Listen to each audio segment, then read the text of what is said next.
Now, senior members of Britain's ruling Conservative Party have laid out rules of the contest to find a successor to UK Prime Minister Liz Truss. And the party's chairman says the new leader will be chosen through an expedited and also binding online vote. Truss has announced her resignation on Thursday after a chaotic 6 weeks, the shortest tenure ever for a British Prime Minister. Oli Barrett reports from London. The pressure had been building on Liz Truss for days, and in the last 24 hours or so it got even more intense. She was visited at Downing Street earlier by senior Conservative Party officials who effectively told her that the game was up, that she no longer commanded the confidence of her party, that she really couldn't lead the Conservatives any longer.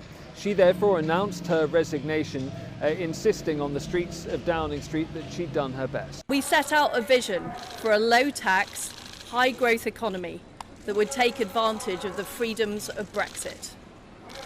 I recognise, though, given the situation, I cannot deliver the mandate on which I was elected by the Conservative Party. I have therefore spoken to His Majesty the King to notify him that I am resigning as leader of the Conservative Party. A leadership campaign to replace her will be rapid. The Conservative officials who are running that process say that the candidates, whoever they end up being, will be whittled down over the course of the next week. The next leader of the party will be known by Friday of next week, and that person will become the next UK Prime Minister. The opposition parties here in the UK are up in arms. Well, what a mess. And this is not just a soap opera at the top of the Tory party. It's doing huge damage to our economy and to the reputation of our country. And the public are paying with higher prices, with higher mortgages. So we can't have a revolving door of chaos. We can't have another experiment at the top of the Tory party. There is an alternative, and that's a stable Labour government. And the public are entitled to have their say, and that's why there should be a general election.